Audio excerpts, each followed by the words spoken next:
The crocodile, it's really poignant. So the crocodile is very much about waiting and timing. So it's about knowing when to move and when to be still. This also speaks to, interestingly enough, this is a totem that comes forth for anyone struggling with their mental health or looking for, mental health in general and alignment in that way, right? Of mind, body, spirit, right?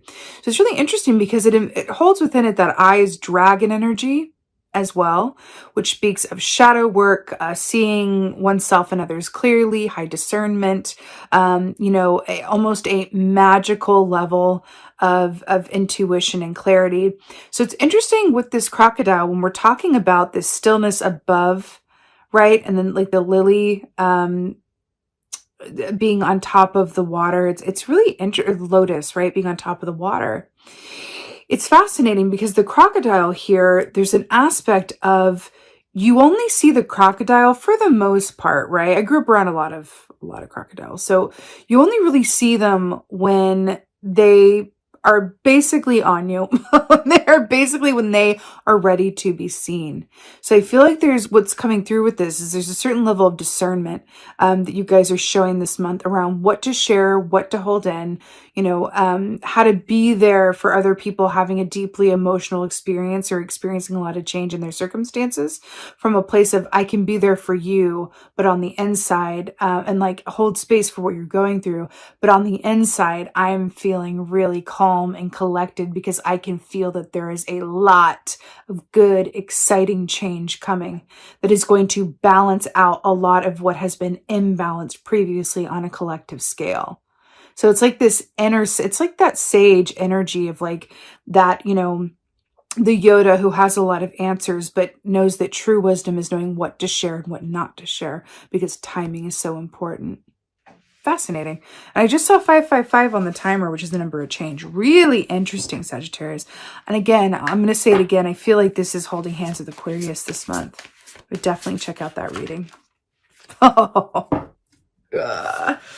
So we have the King of Swords here, which is really, again, up on like a higher plane, like looking. So it's really interesting here because the King of Swords is very much about observation and knowing when to speak and when not to speak. So that... Because remember, the swords were the realm of communication, what we do and don't say, our mind palace here, our discernment. So this is really fascinating. And what's also really great about this, the fact that this is depicted by an eagle, right? Eagles are about a direct line with spirit. They equate to like a wheel of fortune energy. And it's tying back to that, the carnival, the Ferris wheel that I saw earlier. There's going to be a lot moving, a lot happening this month and going forward. And I feel like the Sagittarius collective is just at a high level of objectivity and discernment that just feels incredibly magical, very potent, and really pleasurable. Do you understand like how empowering this feels to be able, as you guys as Sagittarius, right? To be able to observe and see things really clearly, but at the same time hold space for those who aren't in the same place as you without feeling the need to show them what they're not seeing. It's really just about holding space, right? But again, your internal state is not affected by your external given circumstances. And that is like, the Buddha energy is incredibly strong. I love it. See what else is going on. Another like above something, right? This is really interesting here. It's like a high point, a place of like perspective. So 3 of Wands is really brilliant. So, this is very much about, if we think about, let's just talk about the 2 of Wands briefly. The 2 of Wands is having courage to embark on a new adventure. It's attention to detail and planning and kind of like taking those steps towards, what you desire. Now, the 3 of Wands is interesting because this is very much about further movement around that, but this is also about being in a place to be available for help, for offers, for any unexpected or needed aid to help you reach that next step in your goal. So it's really, really interesting here that we have the 2 wands here, and then we have this wand here. It really feels like there's this aspect of you that is able to just kind of like wait this time out from a place of like high point observation and know that you can embody within you this sort of accumulative, happy anticipation energy, right? What I'm getting from this is it feels like there's something in your energy this month that feels like it's a beacon. Again, back to that Aquarian reading, a beacon for those around you to come to for help, for advice, for aid, right? Because you are going to be embodying a kind of energy that many in the collective don't feel they have access to this month. Ain't that something? Okay. What else is going on, Sagittarius? Really, really interesting. Yeah. So we have the Seven of Pentacles here. Now, I want to point something out. Do you see, I think they're caribou. Or are they reindeer? I'm not sure. Anyway, you see these two, let's call them caribou, fighting it out back here. And then we have the younger one here kind of looking up in the Seven of Pentacles. Traditionally speaking, Seven of Pentacles is about patience, waiting, maybe even some dissatisfaction around the timing of something, but kind of trusting on a positive note. The seeds that you've sown will bear fruit, right?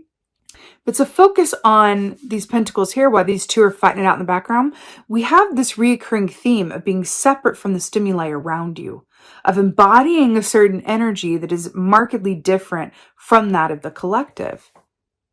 You guys are going to be able to see and feel that a true reckoning in a very positive way, right? A big balance is coming. A bucking of the system is coming, right? You can feel that. You can sense that. You're looking forward to it. You can feel it. And you might even feel at certain times this month a little, whack-a-mole, but not in a bad way, where it's like, whoo, there's a lot of people around me having a hard time, but I feel all right. I feel calm. I feel peaceful. Excuse me. I feel excited. It feels like your experience is going to be a bit different from that of the collective, but in a really positive way. There's an interesting aspect to this as well that says that you do have an ability to positively affect others with the energy that you're embodying, but it's not coming from a place of like enforcing your will or going, oh, come on, feel better. Oh, come on, be like me. Come on, let's do this. This is just an embodiment of that energy, and it's an open invitation for anyone who wants to join. But it feels passive, very Buddha, very place of receiver, and honestly enlightened. And it feels really, really, really, really good. It feels really, really good.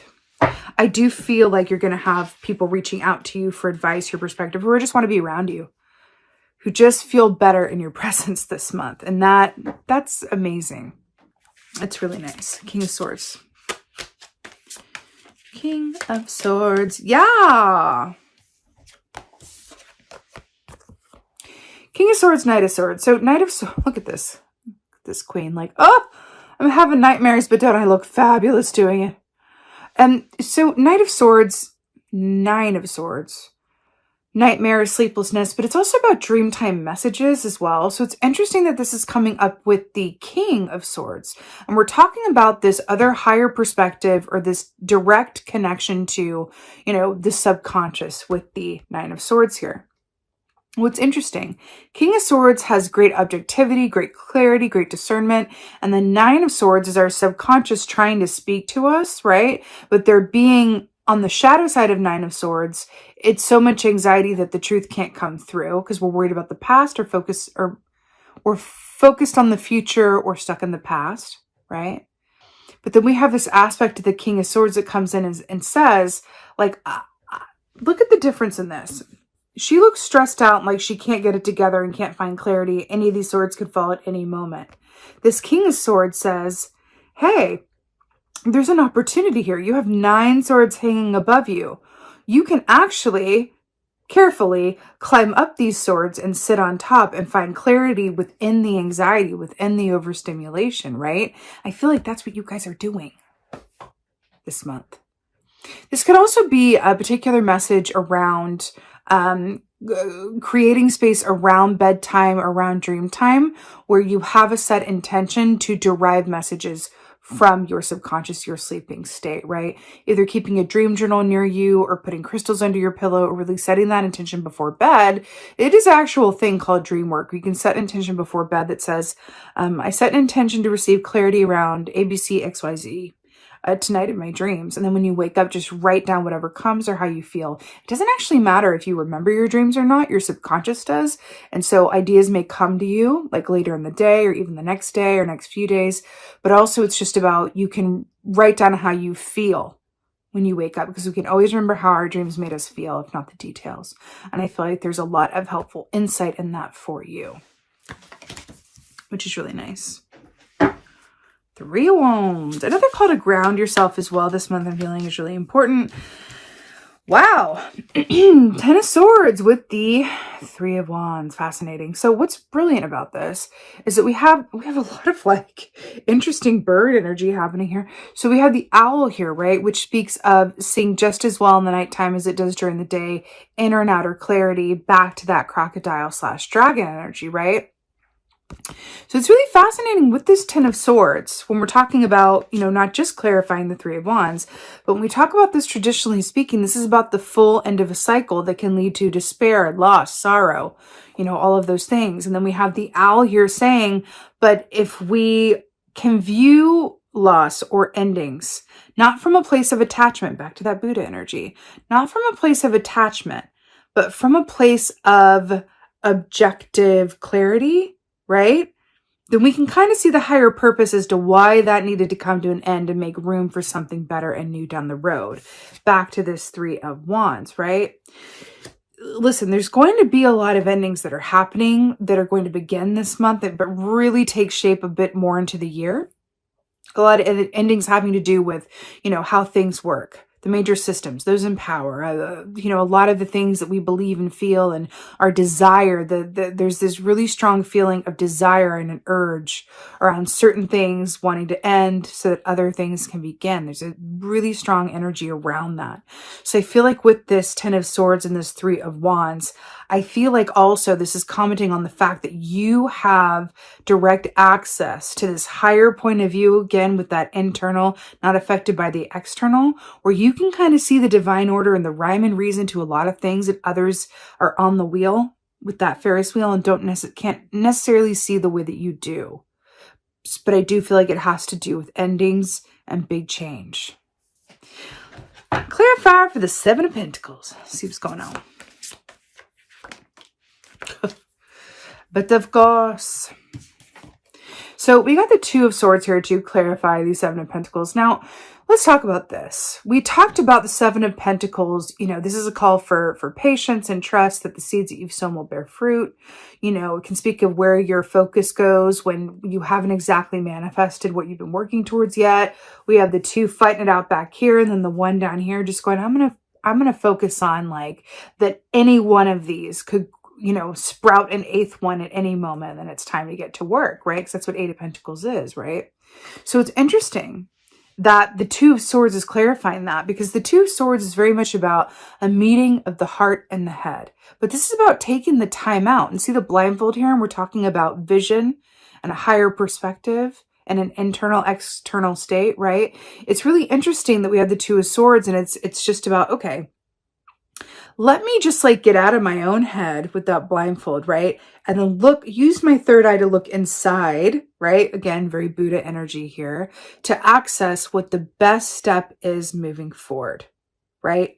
You are using this time before things really begin moving again, like really like kind of like, woo, we're off to the races. You are using this time very, very wisely, very, very wisely about really going within and allowing yourself to have an experience that is deeply personal, deeply insightful, and very individual to you, where you're going and what you desire for your own path moving forward. And it feels really good. But it does feel like there are certain endings that are coming along this month. And, you know, while I do feel with this Buddha energy, with this like having a higher perspective energy, I do feel like this is a blueprint. What we're looking at now for the month is a blueprint of the energies as they are, right? Which are changeable. And the opportunity you have, a way that you have available to you to work within this energy for your highest and best good, right? But I do feel that this is something that is not going to happen, you know, like most things, is not going to happen just by, magic and without any effort on your part as well. You have an access to this through your diligent effort and intention, right? To remain grounded, to access through internal means, whether that's meditation or, quiet time, still time, time outside of the stimuli of others. You have the ability to take this time and get that higher perspective and be a beacon and not allow your, what's going on around you to affect how you feel. You have the potential and ability to do that, but it is going to take you intending for that to be the case. Does that make sense? It's not like, oh, I just woke up and I feel great, but everyone else is like having a tough time. No, it's about observing that and then setting that intention within yourself, right? To focus on the energy that is available to you and like what you feel, almost like clairvoyantly. You're able to feel what is coming and why the endings are necessary this month, why the change is necessary this month, because you can see, you can feel that something is coming up as a result that is very desired. So it feels like you have the ability to be the observer this month while those around you are being the experiencers. You're the observer, others are the experiencers. And we all have our turn being the experiencer while others around us are observers. But that is the role that you have the potential to play with and for yourself, but also for the people around you this month, okay? I gotta tell you, I'm an air sign myself. I would pretty much always prefer to be the observer. So I would say definitely enjoy, if you choose to work with the energy as it is this month, definitely enjoy that because it's something that is not always the case. Let's get an oracle. Oh my Lord. Eagle King, we got Eagle here again. Back to the King of Swords here. So this says the big picture, angelic help. The big picture, angelic help. The Eagle here. The Eagle King is a really auspicious oracle to get because it speaks of having a direct line to spirit and to the divine in order to help you gain clarity, wisdom, and inspiration. So this is always really auspicious whenever this comes up, and it's really brilliant. Remember, it's a direct line to spirit, that being able to see the bigger picture, right? Remember, this says big picture when we're talking about, being on top of the Ferris wheel, hovering above it, Buddha, being able to see very, very clearly, to not have the emotions dictate the internal state. This oracle is also about, you can actively ask for help from your guides, spirit angels, the universe, your ancestors, right? Whoever that is for you.